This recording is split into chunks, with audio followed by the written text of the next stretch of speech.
예, 성경 다 찾으시고요. 신명기 9장 우리 1절로 5절까지 조금 길지만 우리 한번 합독을 해보겠습니다.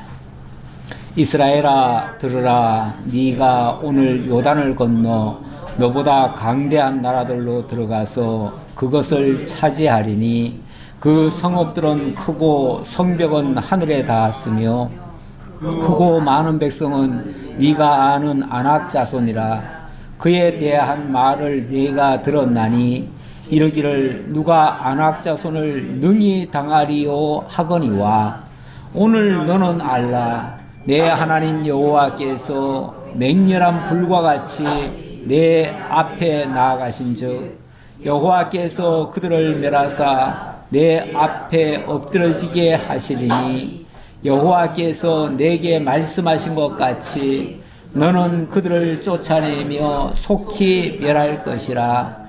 내 하나님 여호와께서 그들을 내 앞에서 쫓아내신 후에 네가 심중에 이르기를 내 공의로움으로 말미암아 여호와께서 나를 이 땅으로 인도하여 들여서 그것을 차지하게 하셨다 하지 말라.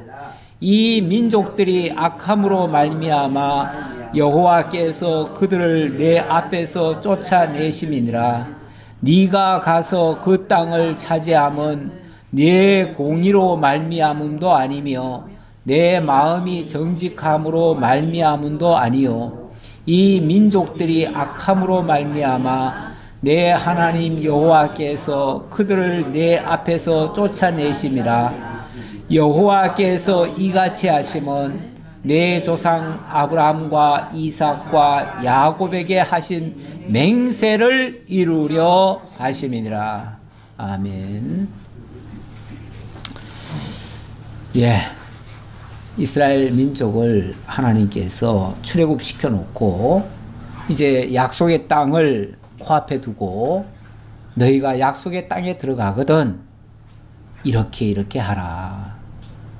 그러는데 일단 약속에 들어갔을 때 너희들 절대 이거 잊으면 안 된다 그 말입니다. 사람은 알게 모르게 환경에 지배를 받습니다. 어려울 때야 다 하나님 앞에 아뢰고 의지하고 이렇게 하지요. 근데 배부르고 등 따시고 정말 모든 게 좋게 되어지면 그때는 언제 그랬냐는 듯이 깡그리 다 잊어버립니다. 오죽하면 세상에서도 화장실 들어갈 때와 나올 때는 다르다 그러잖아요. 입장 바뀌어지고 상황 바뀌어지면 사람 마음도 변하는 겁니다. 그래서 사람은 믿을 수가 없어요. 어떤 면에서. 그렇다고 여러분들 서로 불신하라는 뜻으로 한 말 아닙니다. 믿는 순간 어느 순간 또 당해요. 안 그럴 것 같지만 그렇게 돼 있습니다. 그 사람이 속이는 게 아니라 그 환경이 속입니다. 이제 환경이 그렇게 몰아져 간다 그 소리죠. 그러니까 이 사람은 환경에 굉장히 민감합니다. 그래서 요거를 역으로 이용해 가지고 환경을 좋게 만들면 좋아질 수도 있어요. 그래서 우리는 부지런히 환경을 개선을 하지요. 뭐든지 바꾸죠. 그래서 집도 가끔씩 한번 청소도 대청소도 그렇게 하지요.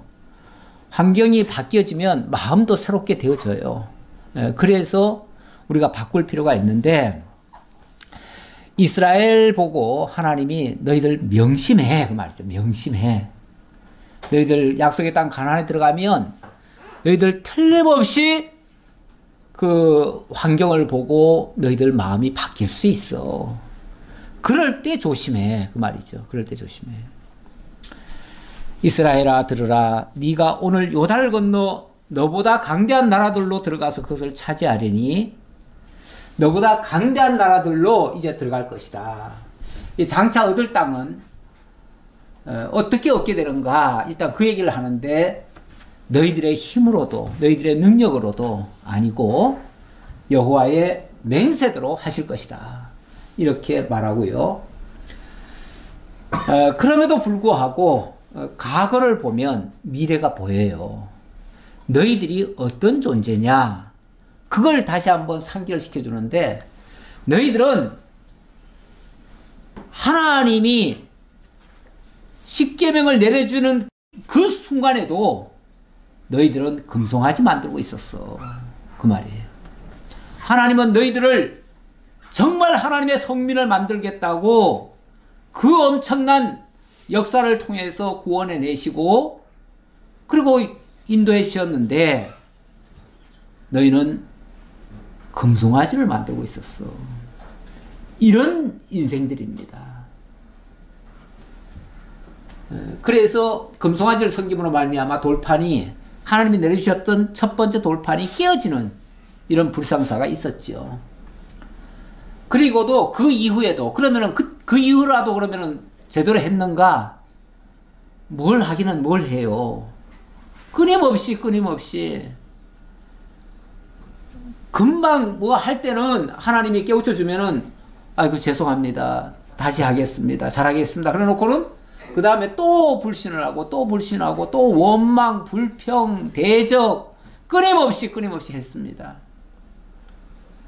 막판에는 약속의 땅을 코앞에 두고 가데스 바네아에서 180도 핵 돌아서 가지고 결국은 광야 40년을 또 돌아야 하는 그런 불상사도 있었죠. 그때 하나님이 만약에 인간적 감정이라면 10번도 더 그들을 진멸시켰을 것입니다. 그런데 그럴 때마다 모세가 그들을 위하여 중보 기도를 하지요. 정말 결사적인 기도를 하죠. 하나님은 당장 멸하시겠다고 선언을 하시는데, 하나님 그럴 거면 뭐하러 구원을 하셨습니까? 이 백성을 멸하실 거면 차라리 저부터 죽여주십시오, 이렇게 얘기를 하죠. 저부터 죽여달라고. 이렇게 하니까 하나님이 알았다, 내가 너 봐서라도 너희들 용서해 주마. 그래가지고 또 용서해 주시고 정말 모세의 그 중보 기도 때문에 백성들이 그래도 죽지 않고 살아왔고 마침내 약속의 땅에까지 도달하게 되어진다, 그 얘기예요. 자, 지난주까지는 계명을 얘기했습니다. 계명이라고 하는 게 하나님의 뜻을 담은 것 아닙니까? 하나님의 뜻, 하나님이 원하는 게 무엇이다, 하나님이 싫어하는 게 무엇이다, 하나님의 선악의 기준을 분명하게 밝혀주셨어요. 그랬는데 그 계명을 받자 말자 이스라엘 백성들이 그 계명을, 사실은 그 계명을 주실 때는 그랬어요. 그들이 맹세를 했어요. 하나님이 계명 주시면 우리가 그대로 다 지키겠나이다, 큰 소리 쳤어요. 그런데 그 계명을 받아가지고 내려오는 그 순간에 이들은 금송아지를 섬겼어요. 지키기는 뭘 지켜요? 하나도 못 지키죠. 못 지킬 거를 사실은 하나님이 주시는 거죠. 어떻게 보면은 못 지킬 것을 주는 거고, 그러다 보니 결과론적으로 말하면 하나님의 계명이 도달하니까 그들의 죄악이 다 드러나 버린 거예요. 그들의 실체가 다 드러나 버린 거예요. 사실 그 계명이 주어지기 전까지는 그들이 그렇게 악한 줄은 몰랐어요. 그런데 계명이 도착을 하니, 그 계명에 비춰보니 그들은 다 죽을 죄인들이에요. 결국은 모든 이스라엘 백성들이 죄 아래 가두어져 버린 거예요. 다 죄인이라는 사실이 폭로가 돼버린 거예요. 결국 계명이라고 하는 게 그걸 지켜서 구원에 이르는 법이 아니라 모든 사람이 죄인이라는 사실을 고발하는 고발장이었던 거예요.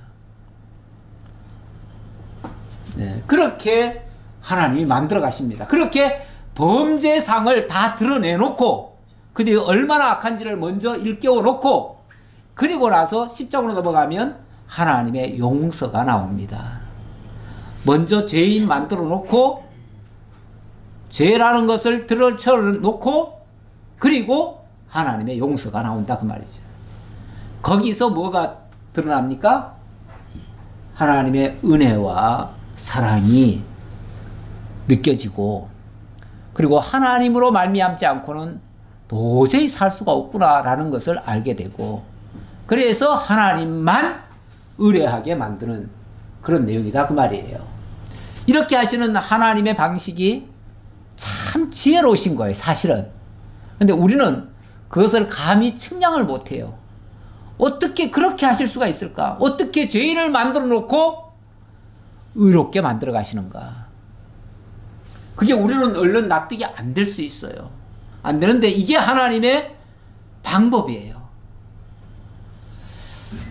자, 이제 장차 얻을 땅, 일단 9장 1절로부터 5절의 내용을 보니까 장차 얻을 가나안 땅이죠. 그 가나안 땅은 어떤 땅인가? 일단 오늘 내용을 읽어보니까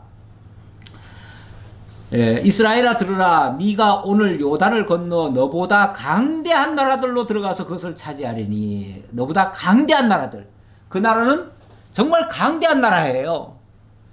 이스라엘은 상대적인데, 이스라엘은 애굽 땅에서 400년간 살면서 종로로 타던 백성들이에요.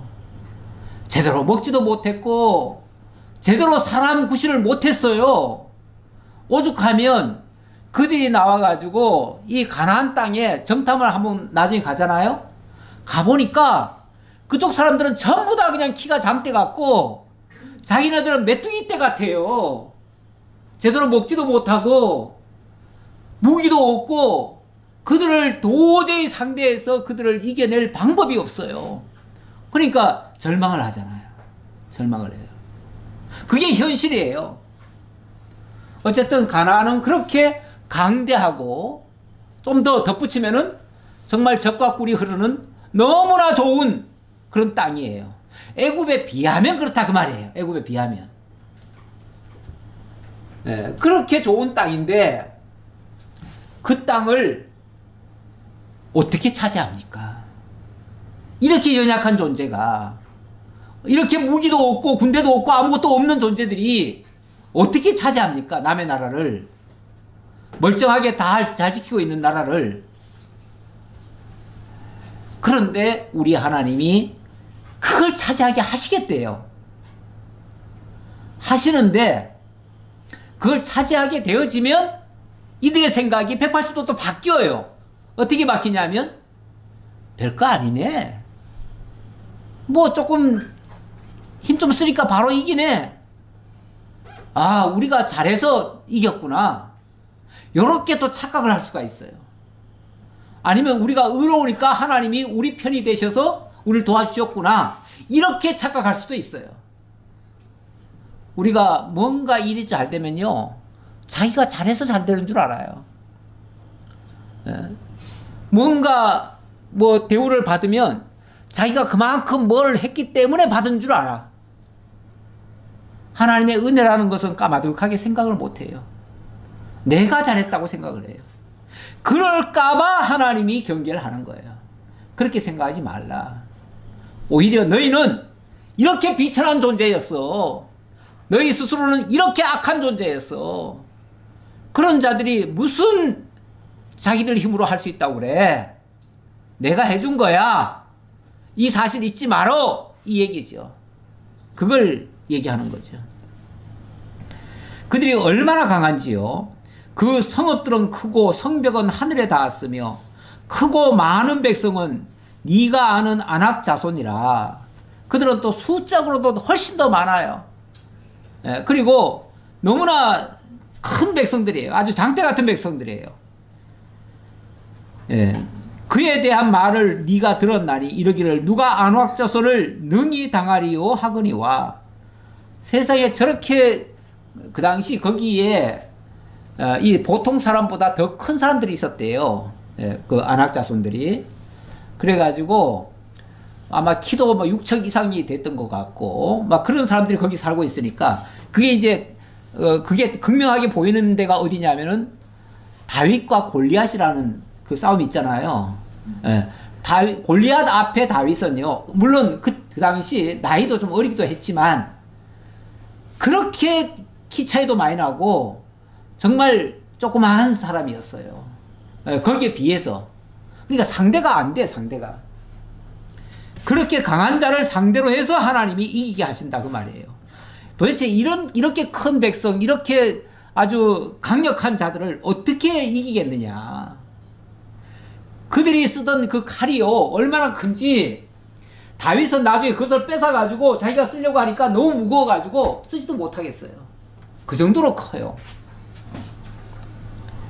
오늘 너는 알라 내 하나님 여호와께서 맹렬한 불과 같이 내 앞에 나아가신즉 여호와께서 그들을 멸하사 내 앞에 엎드려지게 하시리니 여호와께서 내게 말씀하신 것 같이 너는 그들을 쫓아내며 속히 멸할 것이라. 자, 일단 하나님이 쫓아내라 라고 말씀하셨는데 하나님이 쫓아내게 하신다 그 말이죠. 그러니까 하나님이 하리라 하는 말은 하나님의 의지지 우리 보고 명령한 게 아니에요. 다만 그 말씀을 듣고 나아가면 그게 순종이고 그게 이제 싸움의 승리가 될 거예요. 근데 만약에 그걸 두려워하면 그게 불순종이고 절대 이기지 못해요. 근데 어쨌든 순종은 하게 만들죠. 순종을 하게 만드는데 자기들 힘이 아니라 하나님이 앞장서 가시며 그들을 먼저 무너뜨려 놓는다는 거죠. 그걸 지난번에는 뭐라고 표현했냐면 하나님이 왕벌을 먼저 보낸다. 왕벌을 앞에 보내가지고 그들을 다 물어놓는 거예요. 그냥 물어놓으니까 그들이 다 힘이 없을 거 아니에요. 벌에 쏘여가지고 그런 상태에서 뒤따라가면서 그들을 줍듯이 하면 되는 거죠. 예. 이런 식으로 하나님이 앞서가시며 그들을 다 엎드러지게 해놓을 테니까 너들은 쫓아가며 속히 그들을 멸해라. 그러니까 너들은 뒤따라오면서 내가 다 엎드려 놓으니까 너들은 그들을 멸해라 그 말이잖아요. 마지막 정리만 뒷정리만 너희들이 해라 그 얘기죠. 우리 하나님이 하시는 모든 일들이 사실은 그런 방식입니다. 어떤 면에서 전도도 하나님께서 앞서가시며 행하시고 뒤에 하고자 하는 자들로 하여금 그 하나님의 역사를 보게 만드는 거죠. 하나님의 영광을 발견하게 만드는 거죠. 전에 중국 갈 때마다 함께 가시는 목사님이 늘 그래요. 우리는 여기 선교하러 온 게 아니고 하나님의 선교를 보러 왔습니다. 하나님이 어떻게 선교하시는지를 우리는 보러 왔습니다. 그리고 하나님이 어떻게 역사하시는지 우리는 기대감을 갖고 살펴봅니다. 뭐 이런 식으로 얘기를 해요. 굉장히 적절한 표현이라고 저는 봅니다. 사실 사도행전이나 이런 데도 가만히 보면요.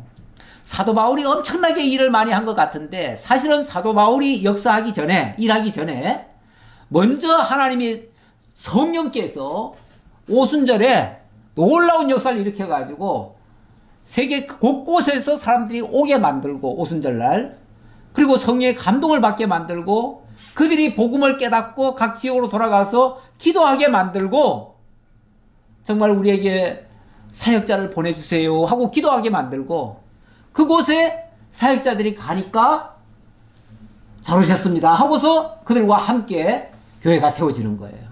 그러니까 어찌 보면 하나님이 미리 다 씨를 뿌려놓은 거예요. 씨 뿌려놓고 전도자들은 거두러 가는 거예요. 거두러. 우리 하나님이 하시는 일이 다 그래요. 근데 여기 가나안 땅도 그런 식으로 하나님이 앞서가시며 그들을 멸하시고 엎드려지게 할 테니 너희들은 그들을 멸해라 이렇게 얘기하신 거예요. 자, 그럴 때 조심할 게 있다. 뭘 조심해야 되냐면 4절에 내 하나님 여호와께서 그들을 내 앞에서 쫓아내신 후에 자, 분명히 쫓아내시는 분이 여호와지요. 여호와가 쫓아내신 후에 네가 심중에 이르기를 네가 이렇게 생각할 수 있다 그 말이죠.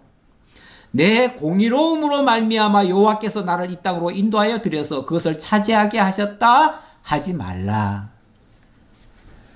내가 그래도 잘한 게 있어가지고 하나님이 나를 이쁘게 여기시고 나를 여기까지 인도하셨지.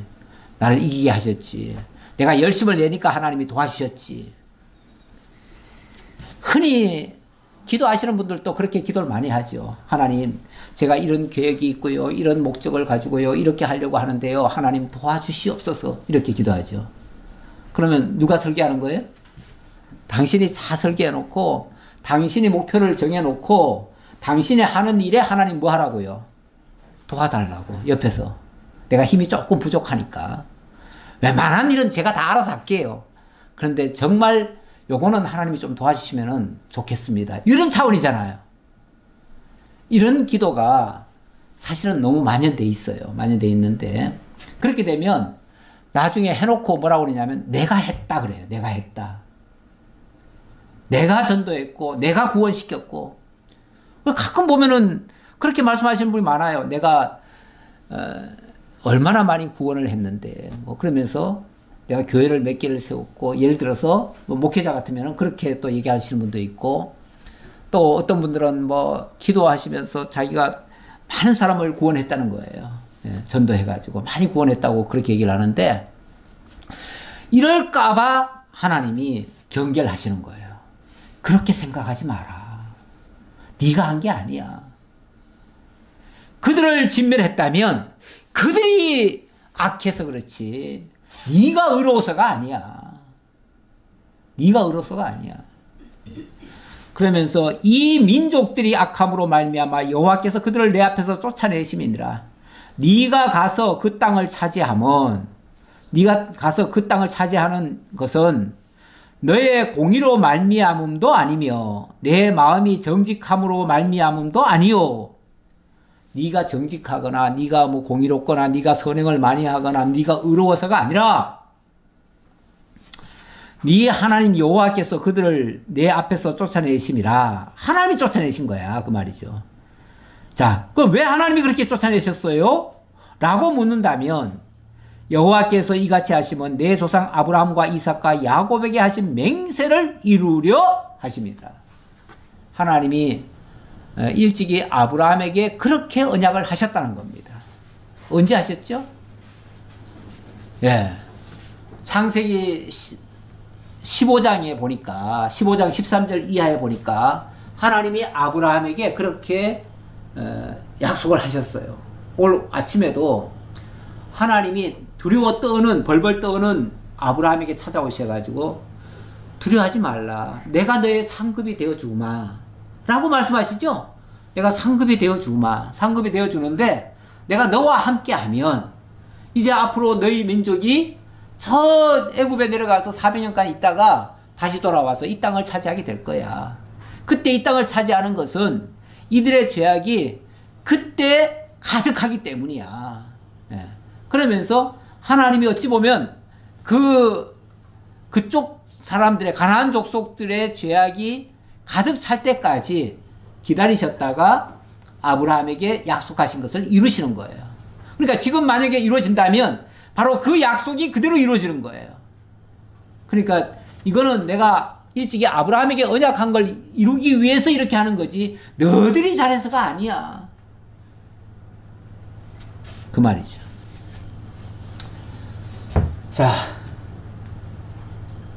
예, 뭐 이 얘기도 뭐 그런 비슷한 얘기인데, 자관 하나님이 함께 하셔서 승리하는 거지 그들이 잘해서 승리한 게 아니다. 이거는 이스라엘 민족이 애굽 땅에서 나와가지고 첫 번째로 맞닥뜨린 전쟁입니다. 아말렉 전쟁인데요. 이때 아말렉이 갑자기 이들을 치니까 이스라엘 백성들은 꼼짝없이 죽게 됐어요. 그런데 모세가 그때 할 수 있는 방법이라고는 하나님 앞에 두 손 들어 기도하는 것밖에 없습니다. 그런데 하나님 앞에 두 손 들어 기도를 했더니 승리를 하는 거예요. 그런데 너무 힘이 들어가지고 손을 내렸더니 지는 거예요. 하나님 이걸 극명하게 보여주는 거죠. 이 전쟁은 하나님의 전쟁이야. 너는 손을 들어. 네. 그러니까 쉽게 말하면 우리는 우리에게 할 수 있는 거는 하나님 앞에 손드는 것밖에 없어요. 하나님 앞에 손드는 거. 하나님께 의지하고 그랬을 때에 승리하게 하셨다라는 거 보여주는 한 사례였습니다. 자, 6절로부터 21절 여기서는 하나님께서 출애굽시켜 놓고 모세를 시내산에서 불러 올립니다. 올리면서 내가 이제 이 백성들이 지켜야 될 법을 주겠다 라고 하십니다. 그래서 모세는 십계명을 받으러 산으로 올라갔지요. 올라가기 전에 백성들과 맹세를 합니다. 처음에는 하나님이 굉장히 그 하늘에서 막 우레와 같은 소리가 나고 하니까 백성들이 두려워서 벌벌 떨지요. 그러면서 제발 하나님이 직접 말씀하지 않게 해주세요. 당신이 대신 하나님의 말씀을 받으시고 우리한테 전해주세요. 그러면 우리가 그대로 다 지키겠나이다. 이렇게 맹세까지 합니다. 그래, 알았다. 그러면은 내가 지금 저 산에 올라가서 하나님이 주신 계명을 받아오겠다. 너희들 잘 근신하고 있어라. 그랬어요. 근데 모세가 올라간 지 40일이 돼도 안 내려와요. 우리 하나님께서는 40일 동안 어찌 보면 물도 먹지 아니하고 완전히 금식하게 만들으셨죠. 그래서 산 위에서 정말 하나님이 죽을 상황까지 만들어 놓고 그리고 계명을 주신 거예요. 예. 물론 뭐 계명 주시려면 금방 주실 수도 있잖아요. 우리 하나님이 좀 일을 쉽게 하시는 방법을 잘 모르시나? 우리는 그냥 뭐든지 능률 위주라서 빨리빨리 쉽게 잘하면 좋잖아요. 그렇죠? 성과도 좋으면 좋고. 근데 우리 하나님은 꼭 보면 일을 해도 그냥 40일간 막 음식을 하게 만들고 고생을 하게 만들고 거의 죽을 지경까지 나가게 만들어가지고 뭔가 일이 되게 만들어요. 그거 못 기다리면은 중간에 실수가 나오지요. 어쨌든 하나님께서 40일간을 모세를 그렇게 금식을 시켜놓고 그리고 하나님이 돌판에다가 기록을 해서 내려보내요. 그래서 이제 하나님 말씀을 가지고 내려와서 백성들과 함께 하나님 말씀 순종하며 살아야겠다라고 생각하고 내려오는데 웬걸 밑에서 축제가 일어났어요. 축제가 일어났는데 가만히 보니까 웬 금송아지가 하나가 있는 거예요.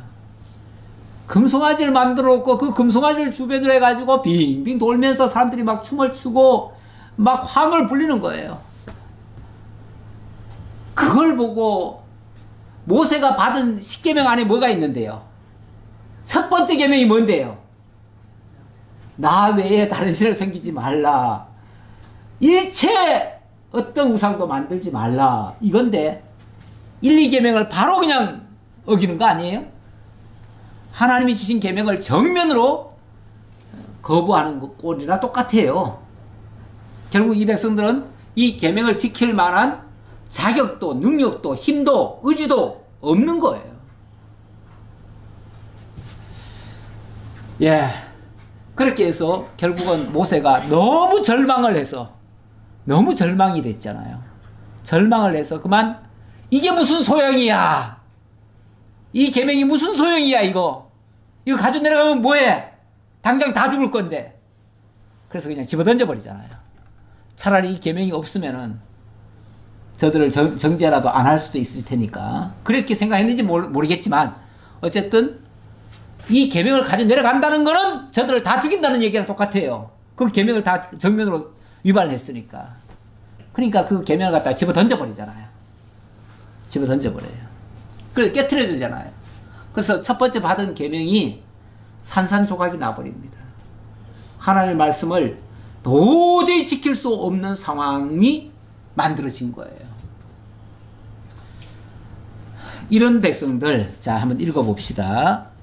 6절. 그러므로 네가 알 것은 네 하나님 여호와께서 너에게 이 아름다운 땅을 기업으로 주신 것이 너의 공의로 말미암음이 아니니라. 너는 목이 곧은 백성이니라.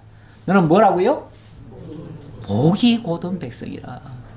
이 백성은 목이 곧은 백성이다. 목이 곧아버리면요 굳어진다고 그러죠. 굳어지면 이 까딱을 못해요. 순종을 해야 되는데 네 하겠습니다 해야 되는데 이걸 못해요. 예, 순종을 못하는 거예요. 너는 광야에서 내 하나님 여호와를 경노하게 하던 일을 잊지 말고 기억하라. 네가 애굽 땅에서 나오던 날부터 이곳에 이르기까지 늘 여호와를 거역하였으되 늘 여호와를 거역하였으되 출애굽 때부터 지금까지 앞으로도 영원히 뭐 할 거다? 예, 거역할 것이다. 늘 거역할 것이다. 예, 과거를 보면 미래가 보여요. 과거에 그렇게 불순종한 거 보면 거역한 거 보면 앞으로도 거역할 게 뻔해요. 예. 좀 더 적나라하게 얘기하면 아예 그냥 태어나면서부터 항상 악해요. 항상. 그래서 창세기 6장 5절에 보면 이게 이제 타락한 인간의 본성이거든요. 타락한 인간의 본성이 어떠하냐면 여호와께서 사람의 죄악이 세상에 가득한과 그의 마음으로 생각하는 모든 계획이 항상 악할 뿐임을 보시고. 항상 악하다. 우리 인간이 그래서 기본적으로는 악하다. 물론 하나님이 처음에 첫사람 하나님이 만들어 주셨을 때 그때는 그렇게 악하지 않았었죠. 첫사람 아담 때는. 그런데 아담의 타락 이후는 악을 가지고 태어나요. 하나님을 대적하는 존재로 태어나요. 물론 그런 존재가 예수 그리스도 안에서 새로운 피조물로 바뀌어지죠. 바뀌어지면 이제 하나님의 말씀에 좀 순종하는 상태가 되어지겠지요. 우리는 그런 것을 바라고 소망하고 그래도 기대를 가지고 살지요. 우리 하나님이 내가 거룩하니 너희도 거룩할지어다. 이 말은 비록 우리가 거룩하지 못했지만 본래 악했지만 우리 하나님께서 새로운 피조물로 만들어서 거룩하게 만들어 가시겠다고 하는 하나님의 강력한 의지가 우리에게 전달된 거예요. 내가 너 거룩하게 만들 거야. 내가 기어코 너 의인 만들 거야. 의롭게 할 거야. 이게 하나님의 의지죠. 의지인데 내가 의로워서 의롭다라고 칭해주는 게 아니고 나는 악한데 우리 하나님이 의롭게 만들어 주겠다는 겁니다. 그래서 우리 의지로, 우리 노력으로, 우리 선행으로 안 돼요. 그래서 하나님이 예수 그리스도를 통해서 이루신 그 의를 힘입어야지요. 그래서 우리가 그 예수를 믿고 그 예수를 통해서 우리가 의롭다 칭함을 받는 거죠. 그래서 우리가 의롭게 되는 거지. 뭐 처음부터 우리가 의로웠다. 맹자가 그랬나요? 성선설을 주장했죠. 사람은 원래 착하게 태어나는데 그래서 어린아이를 봐라. 얼마나 순진하고 얼마나 착하냐. 하지만 이 세상에 살다 보니 점점 악해진 거다. 이렇게 얘기를 하는데 그렇지 않습니다. 아기도요. 치열한 전쟁을 하고 그 가운데서 살아남기 위해 나름대로 투쟁을 하면서 태어나고 세상에 나와가지고도 나름대로 투쟁을 하면서 살아갑니다. 치열하게 싸움으로 이겨가며 승리하며 살아가는 거예요. 그러기 위해서 얼마나 악바리처럼 살아야 되는지 몰라요. 이 세상에 그렇게 착하게 모든 걸 다 양보하고 해서 이해하고 다 모든 것을 이러고 져가면서 살지는 않습니다. 인간의 본성이 그렇다는 걸 제가 설명하는 거지 우리가 그래야 된다는 얘기가 아니에요. 그런 사람을 우리가 하나님께서 만들어 가신다는 얘기고요. 자, 어쨌든 이렇게 항상 거역했다. 호렙산에서 너희가 여호와를 경노하게 하였으므로 여호와께서 진노하사 너희를 멸하려 하셨느니라. 얼마나 하나님도 화가 나셨는지 그 당시 호렙산에서 그 십계명을 주실 때 그거를 주자마자 곧바로 한편에서는 그냥 우상을 만들었으니 하나님이 도저히 이 백성들은 안 돼. 다 쓸어버려야겠어. 그랬다는 거예요. 그랬다는 거예요. 그때 내가 돌판들 곧 여호와께서 너희와 세우신 언약의 돌판들을 받으려고 산에 올라가서 40주 40야를 산에 머물며 떡도 먹지 아니하고 물도 마시지 아니하였더니 여호와께서 두 돌판을 내게 주셨나니 그 돌판의 글은 하나님이 손으로 기록하신 것이요 너희의 총회날에 여호와께서 산상 불 가운데서 너희에게 이르신 모든 말씀이니라. 하나님이 직접 그 백성들 앞에서 정말 불어령 같은 말씀으로 말씀을 한번 하신 적이 있고 그래서 백성들이 당신이 들으시고 우리한테 전해주십시오. 우리가 그대로 다 순종하겠나이다. 이렇게 맹세까지 했었고 그랬던 말씀을 기록해서 가져왔더니 너희가 안 했다. 그 말이죠. 그걸 상기시켜주는 말이에요. 40주 40야를 지난 후에 여호와께서 내게 돌판 곧 언약의 두 돌판을 주시고 내게 이르시되 일어나 여기서 속히 내려가라. 네가 애굽에서 인도하여 낸 네 백성이 스스로 부패하여 내가 그들에게 명령한 돌을 속히 떠나 자기를 위하여 우상을 부어 만들었느니라. 하나님이 이미 다 아셨죠? 아시고 일깨워 주신 거죠, 모세한테. 여호와께서 또 내게 말씀하여 이르시되 내가 이 백성을 보았노라. 보라, 이는 목이 곧은 백성이니라. 목이 곧다. 고쳤을 수 없는 자들이다. 이런 의미겠죠. 예. 그러면서 나를 막지 말라. 내가 그들을 멸하여 그들의 이름을 천하에서 없애고 너를 그들보다 강대한 나라가 되게 하리라 하시기로. 안 되겠다, 모세야. 이들은 목이 곧은 백성이라 도저히 고쳤을 수 없는 백성이니 내가 이번 기회에 이들을 싹 멸해버리고, 그래도 너는 그래도 나한테 순종하니까 내가 너를 통해서 새로운 민족 만들어 줄게. 우리 하나님 하실 수 있을까요? 하실 수 있죠. 하실 수는 있어요. 하실 수 있는데 모세가 그거 좋은 생각이네요. 그러면 그러면 이제부터는 다 이제 내 자손들로 이제 다 채우실 거니까 그러면 그렇게 하시죠 뭐. 이랬으면은 하나님이 그때 아마 다 쓸어버렸을 거예요. 그리고 모세를 통해서 하나님이 새로운 민족 만들어 주셨을지도 몰라요. 그런데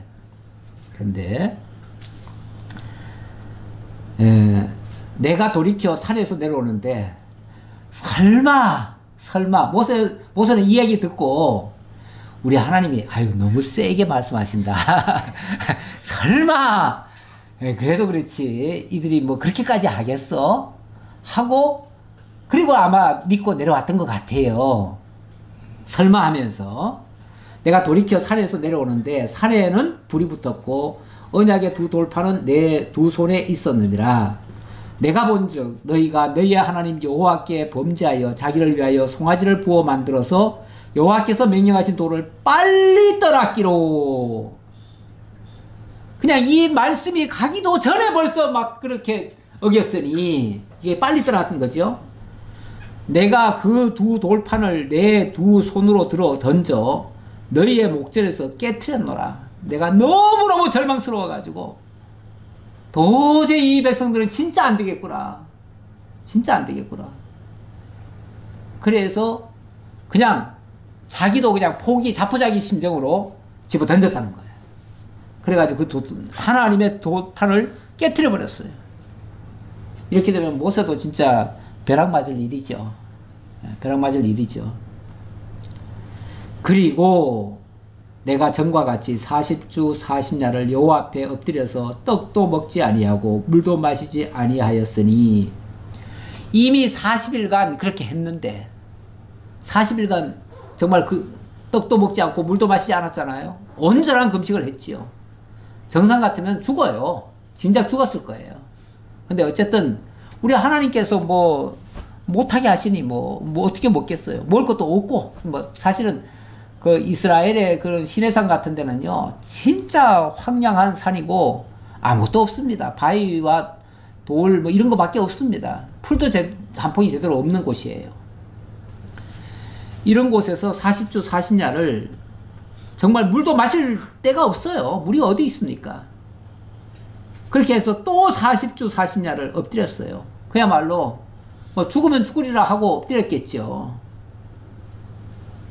이는 너희가 여호와의 목전에 악을 행하여 그를 경노하게 하여 크게 죄를 지었음이라. 여호와께서 심히 분노하사 너희를 멸하려 하셨으므로 내가 두려워하였노라. 하나님이 그냥 당장 그냥 이들을 다 쓸어버리겠다는데 얼마나 두렵습니까? 모세도. 그래서 내가 너무 두려웠다. 그러나 여호와께서 그때도 내 말을 들으셨고 여호와께서 또 아론에게 진노하사 그를 멸하려 하셨으므로 내가 그때도 아론을 위하여 기도하고. 여기에 최고 그 범인 중에 하나가 누굽니까? 아론이에요. 어찌 보면 모세가 산에 올라오면서 아론한테 부탁을 했을 거 아니에요. 아론이 그나마 믿을 만한 사람이라고 생각해서 내가 너를 믿는다. 너한테 이 백성을 맡겨놓으니 너들이 내가 올 때까지 자관 조심하고 잘 기다려라. 그냥 근신해라, 근신. 막 이렇게 얘기를 했어요. 근데 그동안을 못 참고, 예, 그동안을 못 참고, 모세는 40일이 되도록 안 내려온다. 이거 죽은 거 아니냐? 40일간 먹을 것도 없이 올라갔는데, 그럼 죽는 거 아니겠어요? 보통 사람 같으면 죽지요. 죽었다고 생각하는 거죠. 모세는 이미 산에 올라가서 40일간 안 내려왔으니 아무것도 못 먹고 올라갔다가 틀림없이 죽은 거다. 죽었다면 이제 우리는 누굴 믿고 따라가냐? 뭘 믿고 가냐? 우리가 지금까지 하나님 믿고 따라온다고 했는데 하나님 눈에 보이지도 않는데 그 하나님이 어디 있느냐? 하나님이 있으면은 당장 우리 앞에 내놔라. 이러는 거예요. 이러니까 아론이 하나님 당장 하나님을 보여줘야 되니까 그러면은 내가 기도해 볼게. 그래 기도하니까 뭐 나중에 보면 아론이 그런 말을 해요.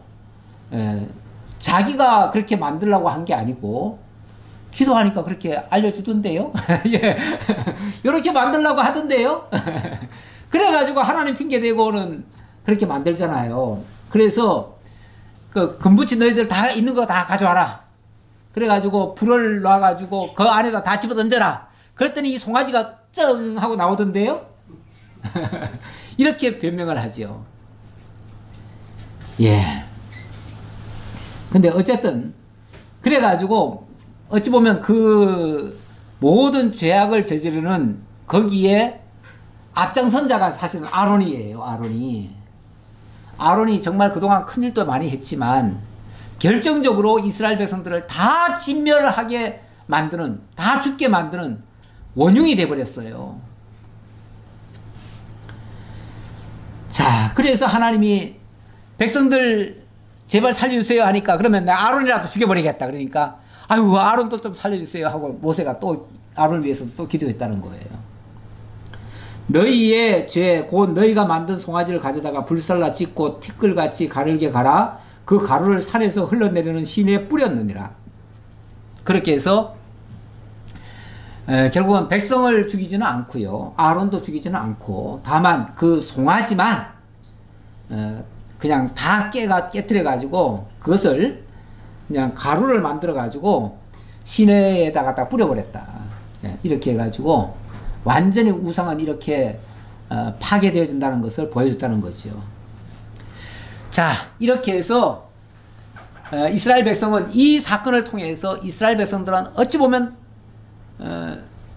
불치의 죄인들이에요. 불치의 치료받을 수 없는 죄인들, 용서받을 수 없는 죄인이 드러났어요.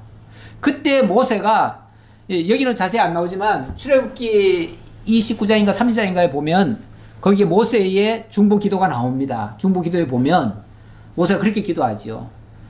이 백성들을 자꾸 멸하신다고 그러니까 하나님 그러시려면 제 이름부터 도말하여 주옵소서. 하나님의 생명체에서 내 이름부터 지워주세요. 나부터 죽여주세요. 그 소리예요. 나부터 죽여주세요.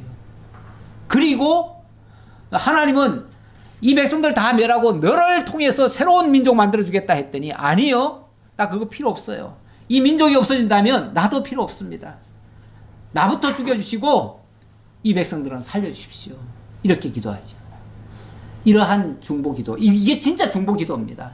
중보기도라고 하는 거는 그냥 남을 위한 기도 정도가 아니에요. 남을 위한 기도는 그런 이제 우리 성경상으로 보면은 그걸 도고라고 그래요. 도고. 예.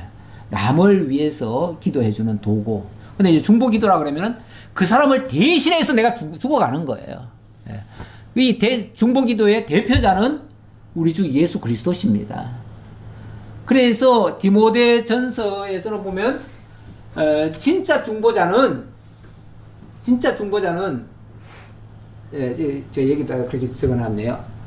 이따가 나오니까 이따가 설명하죠. 예. 진짜 중보자는 우리 주 예수 그리스도십니다. 그러니까 모세는 어찌 보면 우리 주 예수 그리스도의 중보를 예표적인 인물인 거예요. 예. 자, 그랬다는 얘기고요. 그래서 모세 중보기도 아니었으면 그때 이미 망했다. 다 죽었다. 그 말이죠. 22절로부터 24절 여기서는 백성들의 거듭된 불신과 거역함을 고발하는 장면인데요. 항상 이렇게 불순종하는 자들이었다. 너희가 다베라와 마사와 기브롯 핫다아와에서도 여호와를 경노하게 하였느니라. 여기 몇 군데 장소가 나옵니다. 다베라, 마사, 기브롯 핫다아와 그랬는데 여기 일종의 아주 역사적인 장소예요. 무슨 역사적인 장소냐? 하나님을 불신하고 대적하고 원망했던 그런 역사적 장소예요. 이것도 잊지 말아야 됩니다. 사람들이 좋은 역사는 길이길이 기억하고 보존하고 나쁜 역사는 자꾸 지우려고 그래요. 특히 자기가 온전치 못한 사람들일수록 더 그래요. 그렇죠? 자기의 부끄러운 과거를 다 지우고 싶어요. 그래서 자꾸 과거를 지우려고 하는데 우리 하나님은요, 그런 부끄러운 과거를 자꾸만 들춰내셔요. 네 자신을 알렸다, 네 죄를 알렸다, 잊지 말라, 이런 뜻이에요. 이 다베라라고 하는 곳이 어떤 곳이냐면 이제 광야에 나와가지고 가는데 진 끝에서부터 원망이 터져나오기 시작해요. 거기에 이제 섞여 사는 무리들이라 그랬어요. 그들이 먼저 원망을 하기 시작합니다. 그랬더니 하나님께서 거기다 그냥 불을 내려가지고 그들을 불살라버리죠. 그런 장면 있었고, 마사는 물이 없다고 원망을 했습니다.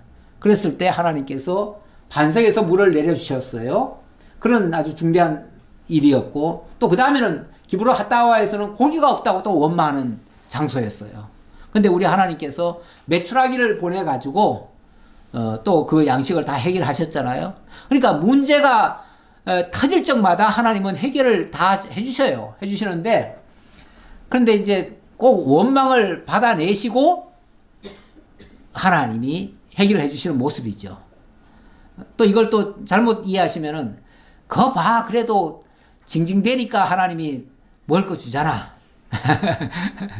그러니까 지금도 기도를 해야 하나님 주시는 거 아니냐, 우는 아이에게 젖 주지 않겠느냐, 그러면서 지금도 때를 써서라도 기도하라고 자꾸 얘기하시는 분들이 있어요. 그래야 하나님 들어주신다고. 그런데 그렇게 할 때에 그 자신이 하나님을 진정으로 믿지 아니하고 제대로 믿음 없음이 사실은 드러나는 거잖아요. 그렇지 않나요? 불신의 모습이 자꾸 보이잖아요. 이럴 때마다 원망이 터져나오거든요. 그리고 결정적인 거는 언제냐면 23절, 여호와께서 너희를 가데스 바네아에서 떠나게 하실 때 이르시기를 너희는 올라가서 내가 너희에게 준 땅을 차지하라 하시되 너희가 너희의 하나님 여호와의 명령을 거역하여 믿지 아니하고 그 말씀을 듣지 아니하였나니. 이 가데스 바네아가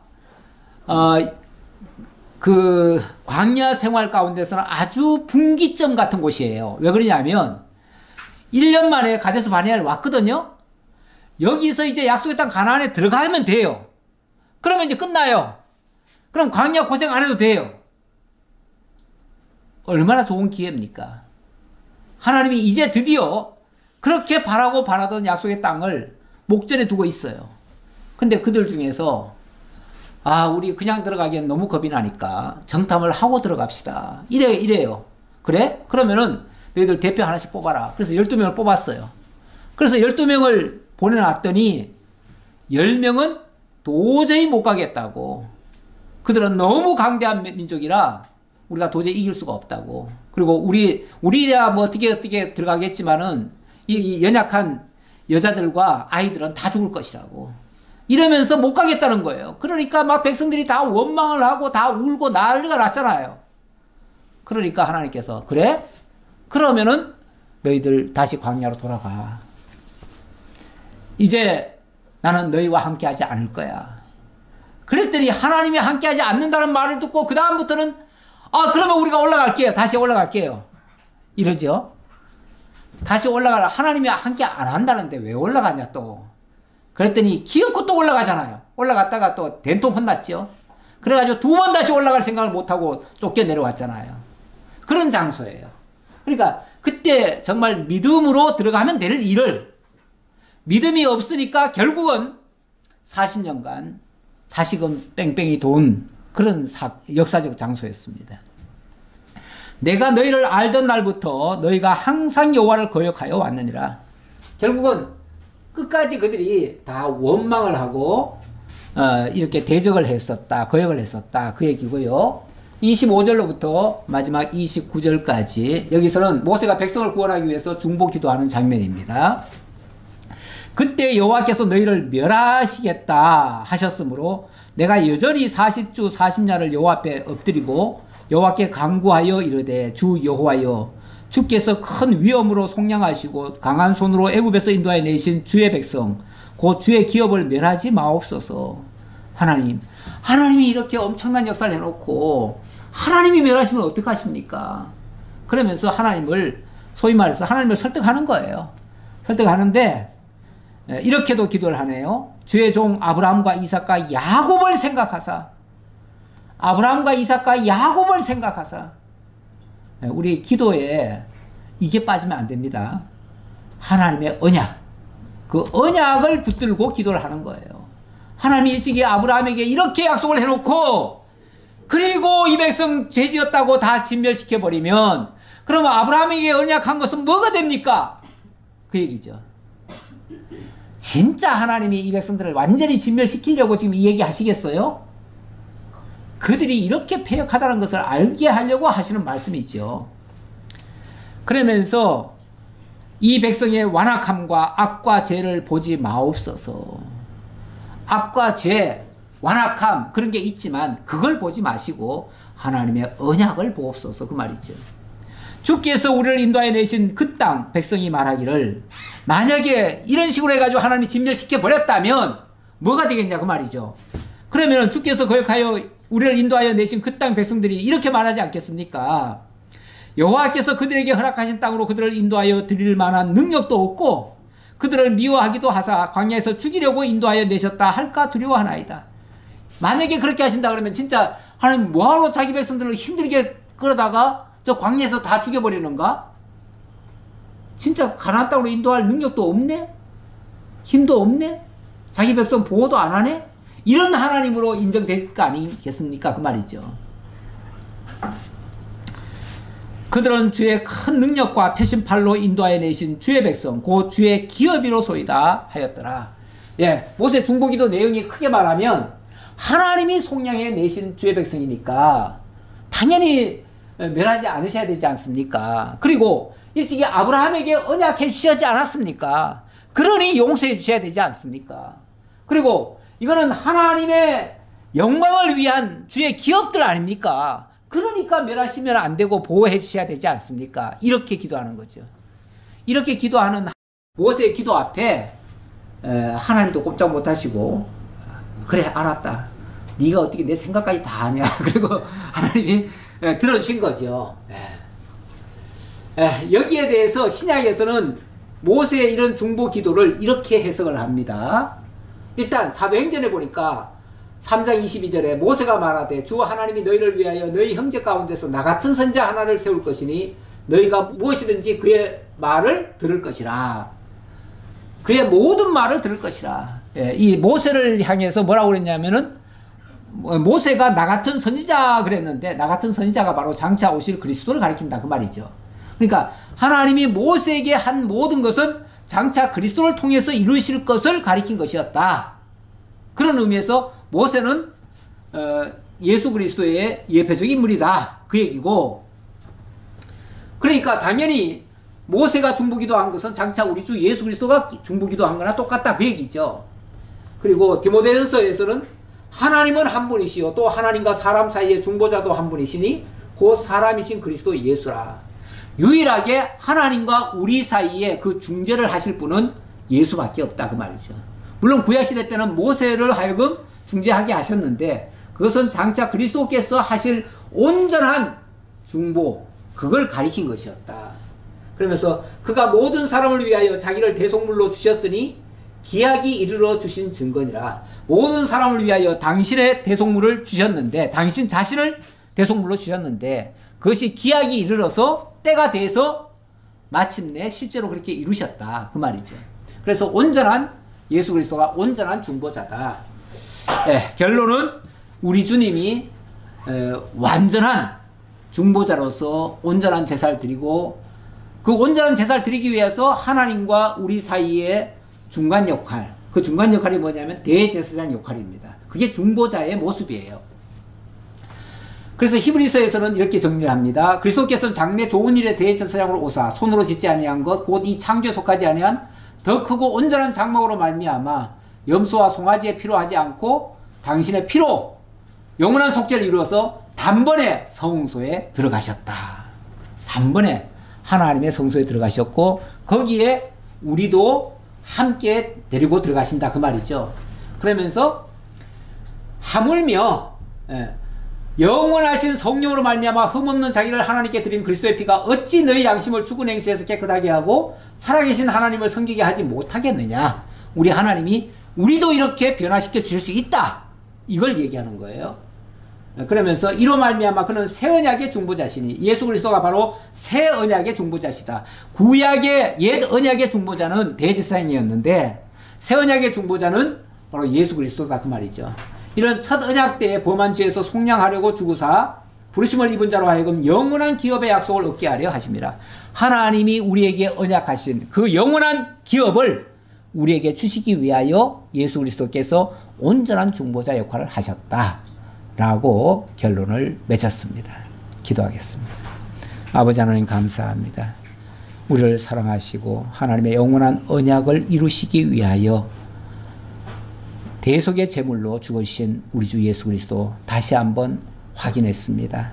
구약시대 모세를 통해서 이스라엘 민족을 건져주신 것처럼 우리를 영적 이스라엘로 삼으시고 하나님 나라의 기업으로 준비하셔서 하나님 나라에 합당한 자로 만드시기 위하여 희생해 주신 우리 주님 참으로 감사합니다.